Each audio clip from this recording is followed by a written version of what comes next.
Welcome to Chapter 19 of Bloodleaf, page 174. I barely remembered getting home. The spell had sapped my strength completely.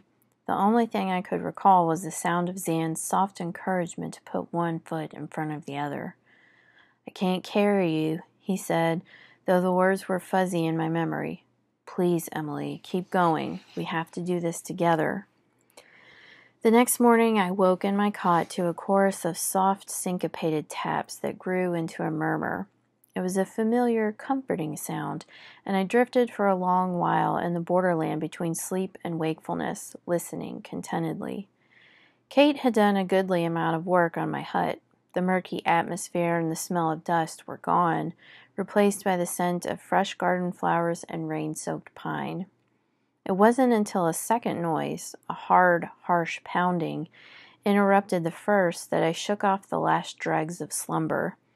I sat up on my cot and saw that Zan was waking up too, rubbing his eyes as he pulled himself to his feet, papers scattering from his lap as he rose. It looked as if he'd fallen asleep while drawing by the hearth after helping me to bed. "What is that?" Zan asked in a creaky morning voice, dark circles under his eyes, soot stains on his fingers. Thunk, thunk, thunk. I stumbled to the door and flung it open to find Nathaniel on the stoop, his clothes soaked through, rain slathering his hair onto his forehead. Rain. "Zan," Nathaniel said breathlessly. "Zan, is he here?" "I'm here," Zan said from behind me. "What's the mat?"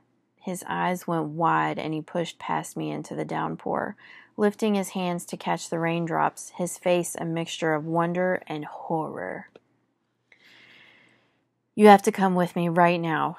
Right now," Nathaniel said urgently. "It's Highgate." "Stay here," Zan ordered, slamming the door shut in my face. I stared, stunned, at the panel of wood for several long seconds before going for Kellen's cloak. I would not be left behind, not if something had gone wrong with the gate. The entire city was pouring out of their houses to gawk and marvel at the downpour, whispering and pointing in a singular direction. Soon the three horses appeared above the rooftops, but their pristine marble was now marred with scorch marks.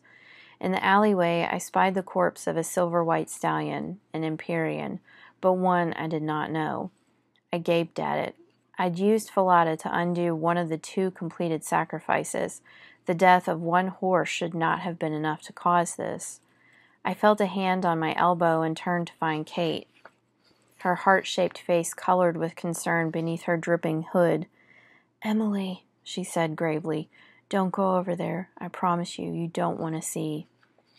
My lungs began to expand and collapse in rapid pace. I shook her off and pushed myself through the gathering crowd. I knew that something terrible had happened. I knew it in my bones, but nothing could have prepared me for the sight of it. Before I could stop myself, I let out a keening wail.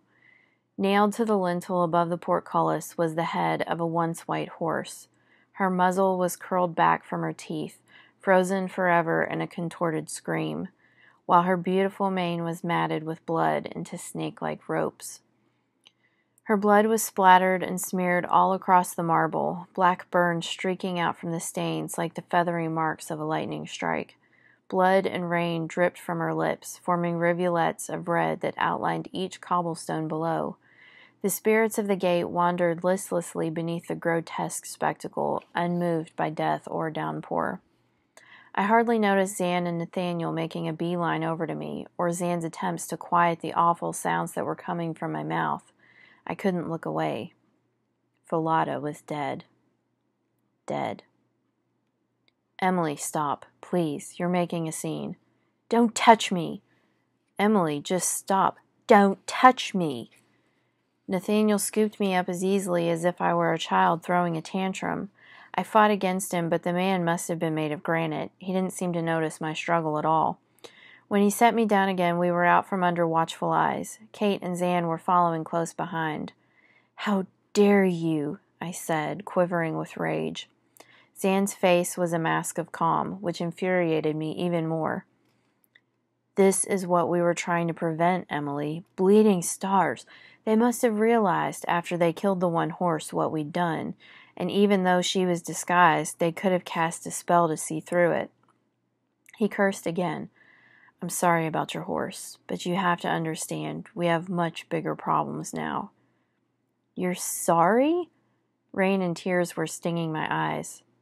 I'm upset too. We should have done it ourselves. At least then she could have gone humanely. But we failed. I lunged at him. I wasn't sure what I meant to do, but I didn't get close enough to find out before Nathaniel stepped in front of him. Impeded by the human barrier, I was forced to retreat, and I began stalking up and down on my side of the divide. You failed! I futilely wiped my eyes on my soaked sleeve, chin quivering. I almost killed myself working your spell because you said you'd protect her, and you didn't. I don't even know why I believed you. You can't even protect yourself. That's what Nathaniel is for, right? To make sure you never have to ruffle a hair on your head, never have to get your hands dirty. Zan said in a quiet, dangerous voice, Maybe you should go. Calm down, and we can talk again when you're back to your senses. Oh, I'll go, I said. But this is over. I'm done with you. Emily, Kate said, wait. If she wants to go, Zan said, don't stop her. Back at the hut, emotions roiling, I slammed the door shut with a deafening crack and then collapsed against it as the expenditure of fury left emptiness and exhaustion in its place. My clothes were wet and cold, hanging heavy on my frame. I unlaced the ties of my bodice and dress and stripped it off, abandoning it where I stood, and moved toward the fire, wearing nothing but my white shift. I crouched, shivering, by the fire and pushed the sodden lumps of hair from my eyes. I was surrounded by the papers that had fallen from Zan's lap that morning. I gathered them together just to get them out of the way at first, but found myself unable to set them aside unviewed. The first two were charcoal sketches of a twinkling city, as seen from our high vantage on the wall last night, captured effortlessly in Zan's bold, dramatic style. The third was of hands, my hands. In one there was a luneosite knife, in the other nothing but black blood seeping between long, white fingers. Letting go of the papers, I stared at them. Last night's cut had already knitted itself into a thin red wheal. I closed my fingers into fists to hide the mark and the old, familiar shame. In my head, I heard the distant echo of the tribunal mob's fevered chants, Witch! Witch! Witch! My focus caught on the corner of a new drawing that had shaken loose from the others when I dropped them. I plucked it from the pile and rose to my feet, feeling sick, wanting to strike the image from my mind forever, and yet unable to look away. The girl in the picture had wild hair flying around her face in a twisted halo, her eyes wide and staring, her mouth parted in what looked like a scream. Of pain or ecstasy, I could not tell. The touches of beauty and elegance found in the detailed hand study were gone. In this rendering, the girl's fingers had become stiff and curled, like claws. Her cheeks and eye sockets were marked by cavernous shadows, hollowed by the tongues of flame from the blood and hair burning in the bowl. No wonder, I thought, no wonder they hate us. No wonder they burn us. No wonder the Imperial wants to rid the earth of us. This person, she was power and danger and death. She was what Zan saw when he looked at me. I cast the picture into the fire. While it smoked, I scrabbled on my knees for the other drawings, and then I burned them too. The fire roared in the grate, and my body flushed in the stifling heat, as if I and my effigy were inextricably bound, and I, too, was being consumed by the flames. Desperate for air, I fled back out into the rain, and then did not stop at the doorstep. Past the trees, the pond, down into the culvert, and the passage beyond. When I climbed up the rocks and out onto the field of Bloodleaf, the harbinger was already waiting for me. She knew I would come, the same way she seemed to know everything but what paths might actually help me. All these years I've let you guide me. I've put myself in danger to do as you bid me. And look where I am now. Just look at what's become of me. Is this what you wanted?" She waited, wordless as ever. "I'm sick of it. All of it. Of you, of magic, of death." I took out Oklev's luneosite knife and made a quick nick on my index finger. "I don't want you to visit me any more," I said. "I don't want to see you following me. I'm done. We're done." I gathered every ounce of feeling I had left inside of me and let it loose at her. "Just be gone," I cried, and felt a strange, unsettling snap. She stumbled backwards, as if I'd cast not words at her, but weighty stones. She fell into the web of bloodleaf that encased the tower, and the vine reacted to her touch, snaking around her limbs and torso, up around her throat, and entwining itself in her hair. It enveloped her. It became her, until I could see nothing but her black orb eyes, glowing darkly inside the tangle of red-shot vine. And then she let out a silent scream as she and the bloodleaf turned to glittering orange ember and drifting ash, leaving a cavernous space in the hedge and revealing an ancient door beneath it. I raised shaking fingers to the rusted iron inlay. It was a mess of swoops and swirls. There was a corroded lock set in the aged wood, but I didn't need a key. A soft push made the door give way. I took my first nervous step inside. Rain was leaking through old cracks in the walls and spilling from thin lancet windows onto a mosaic of the triquetra knot. At the foot of the stairs, I saw her again, the ghost woman whose body was too broken to identify. She glanced at me over her shoulder and then moved up the stairs, revealing a painting behind her on the wall. Though age had worn much of it away, I could make out 3 figures. A woman between 2 men, one with dark hair standing in the light, and one with light hair standing in the dark. The paintings continued panel by panel, telling Aaron's story alongside my ascent up the stairs. Black shadows slipped out from a tear in the barrier between the material and spectral planes, each one more grotesque and frightening than the last. Aaron and her brothers followed the ley lines to the spot, which sat in an ancient basin next to a fjord, in the midst of a thatch of wild red roses. There they had joined hands to cast the spell that would seal up the hole forever. As I neared the top of the tower, more and more of the panels were faded to obscurity. I could make nothing out until the second-to-last panel, which showed Kale with a knife in his hands and Aaron dying in Oklev's arms. At first, it looked as if Oklev was wrapping the rose vines around her, but a second glance showed me the truth. The vines were becoming part of her. As they overtook her, the red roses became pure white. Instead of dying, she had been transformed into Bloodleaf. I was at the top of the tower now, looking up at an overhead door. Not unlike the entrance, it was aged and ineffectual. I pushed it open, emerging onto a platform in the rainy gray daylight. I turned to find a huge sculpture of a woman, rimmed by a dim halo, looking down at me. A luneosite knife, not unlike the one I had in my pocket, was locked in her stony hands. I knew her face well now. My ancestress, the harbinger, Aaron. I felt cold pricking along my arms in the dreary drizzle, and turned. The ghost woman was standing at the brink of the tower platform, beside the crumbling parapet. She reached out her hand. She wanted to show me how she died. Too tired to be scared, I reached back. More shocking than the cold was the jarring transition from day to night, from my perspective to hers in the last moments of her life. In this echo of the past, I had no eyes or ears of my own. I saw what she saw. I heard what she heard. She was speaking to another woman in the same spot where we were now standing. "I can't watch him suffer any more," she was saying. "Every day he gets worse. I can feel him slipping away, Salma, and I can't let him go. I won't." Salma?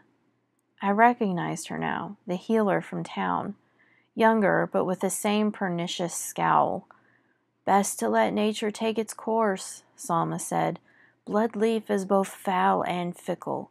Even if I do manage to collect one of those petals, almost impossible to do.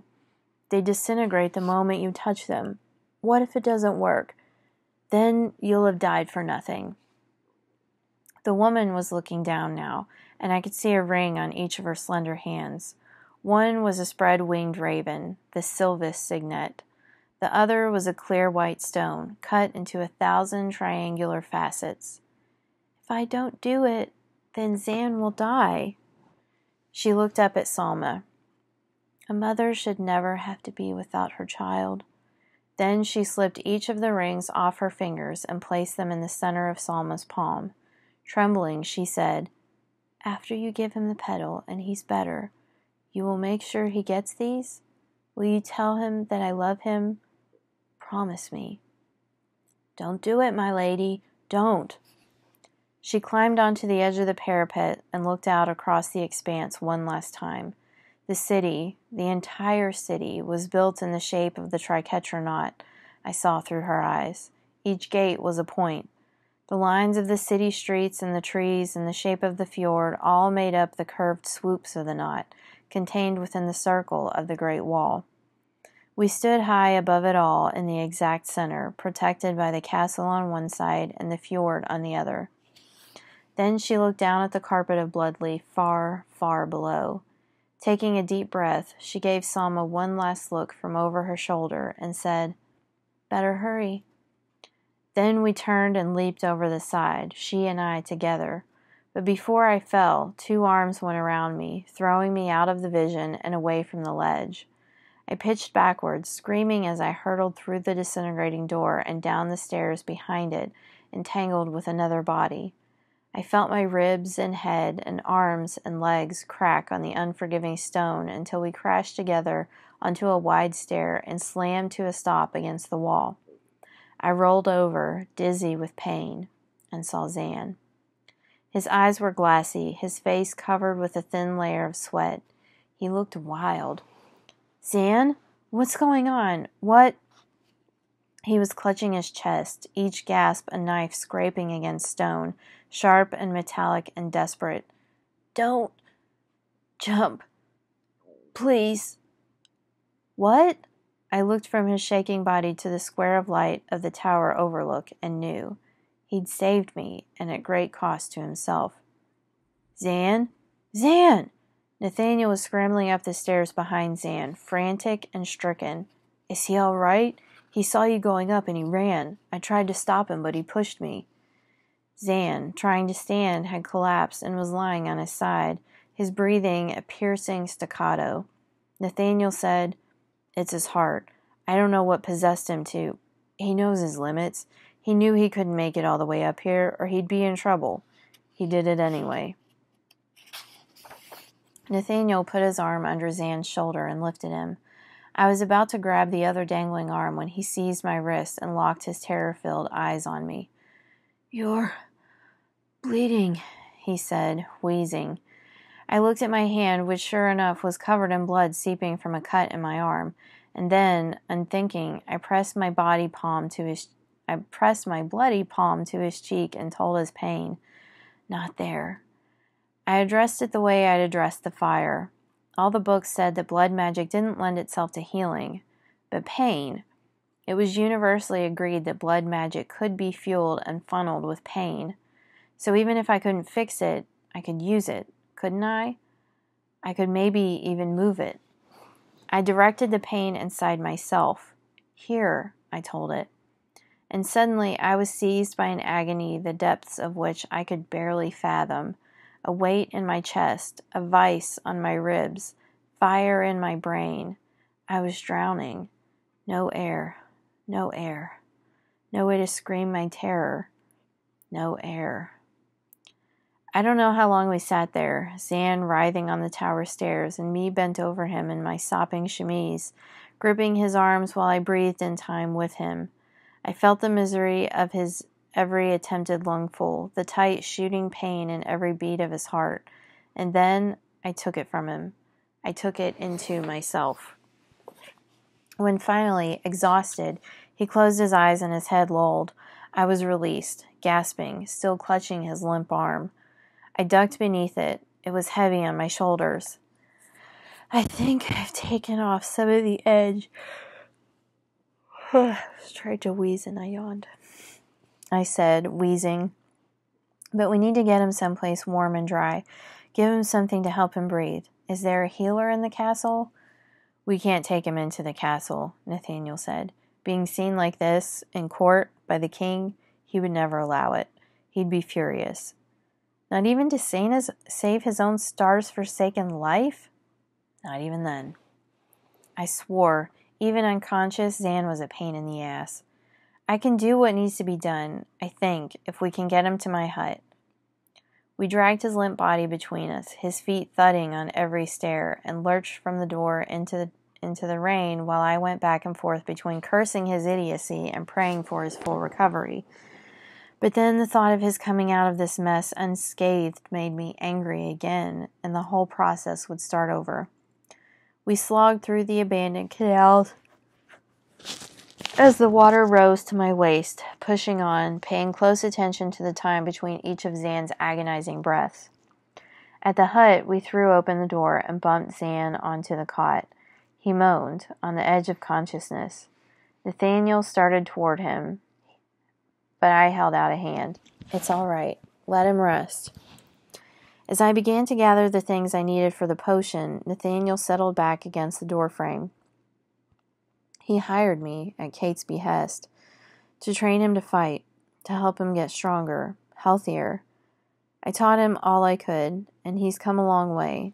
But some things can't be fixed, only adapted to. Gently, he said. It's a hard thing for him, letting me handle what he physically cannot. I didn't know, I said. Those times I'd thought him nonchalant. Slow. That's what Nathaniel is for, right? To make sure you never have to ruffle a hair on your head. I remembered my words this morning with growing regret. He didn't want you to know, Nathaniel sighed. I feel useless just standing here. Is there anything I can do to help? I rose to my feet, unsteady. I said tiredly, Do you know what camphor is? Yes, he said. Kate distilled a batch not that long ago. Did she keep it in here? No, it's stored in a closet in our kitchen. Can you retrieve some of it for me? Yes, he said. I'll be back soon. I had everything else I needed. I remembered the pages from Onal's Herbal's Well to ease breathing. I wheezed as I collected all the required items. Zan's infirmity lingering in my lungs too. Zan's infirmity lingered in my lungs too. Excuse me. I put a kettle of water on the fire and started adding the ingredients from Kate's stores. Mint, tea leaves, turmeric, ginger. I breathed in deeply as I stirred. The relief, though small, was immediate. As the mixture reached a boil, Zan began to waken. What is that smell? It's medicine. It isn't quite perfect yet. Nathaniel went to go fetch another ingredient for me. But here. I ladled some of the mixture into a mug. This will at least help, for now. And don't drink it. Breathe it. He held the mug and let the steam rise into his face. Are we going to talk about how you nearly jumped from the tower? Are we going to talk about how you almost killed yourself trying to stop me? He scowled and looked back into his cup. I wasn't going to jump, I said. No? Then what were you doing? I hesitated. This was the same dilemma I faced over and over with Kellen. Do I tell him and have him doubt me, or do I keep it to myself?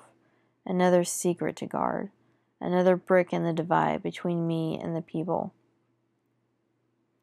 I care about. I went to the tower, after what happened to Falada, to be alone. When I saw a way to get in, my curiosity overcame me.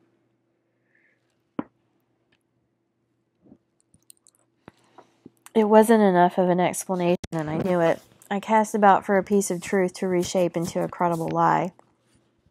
When I was up there, I said, I saw the shape of the city, really saw it, for the first time. It was built in the shape of the Aklavin knot, with a gate at each of the points. It was beautiful. I climbed onto the battlement to get a better look. A half-decent map could have revealed the same thing. You didn't need... He broke into a barking, rasping cough. I crouched next to him, ready to try the spell again, to transfer his suffering to myself, but he waved me off. When the coughing subsided, he said, I never wanted you to see this. See what? My weakness. I paused, then went to the pot and began to stir it with violence before setting the ladle down with a sloppy clang. Then I clenched my fists and leaned against the table, unable to look at him. You're angry, he observed. What you have is an ailment, not a weakness. Feels the same to me. When I think of weakness, I think of the weak-minded, the weak-willed, the cowardly. You're none of those things. I am all of those things. Stop, I begged. What I said this morning, He left the cot and came to lean against the table beside me in the casual, careless way. I knew now to be only a facade. He said, Don't apologize. There's no part of this morning that I would wish to revisit, save for one thing. When you said you were done with me. Did you mean it? There was very little space between us. No, I breathed. Emily, he said, I should have died today, but I'm not dead. You did that, didn't you? You saved me. You saved me first, I whispered. Your eyes, he said. They confound me. They're like a storm, gray and then blue and then silver, and always changing. There's something absolutely uncanny about them, about you. But like a blow, I was confronted again with his depiction of me on the wall, casting a blood spell in nightmarish majesty. I was an environmental force, strange and devastating, beautiful as a bolt of lightning, terrible as the crack of thunder. Uncanny, I was. Inhuman. I turned brusquely away from him, all the warmth between us instantly banished by a cold gust of air. I've got the camphor, Nathaniel said, banging through the doorway. I dashed to take the jar from him and empty its contents into the pot over the fire, hoping that he wouldn't notice the deep blush that had started in my chest and was sweeping up my neck and into my cheeks. Nathaniel glanced at Zan. I see you're feeling better. Yes, Zan said, questioning eyes on me. Much better, I think. It's the end of chapter 19.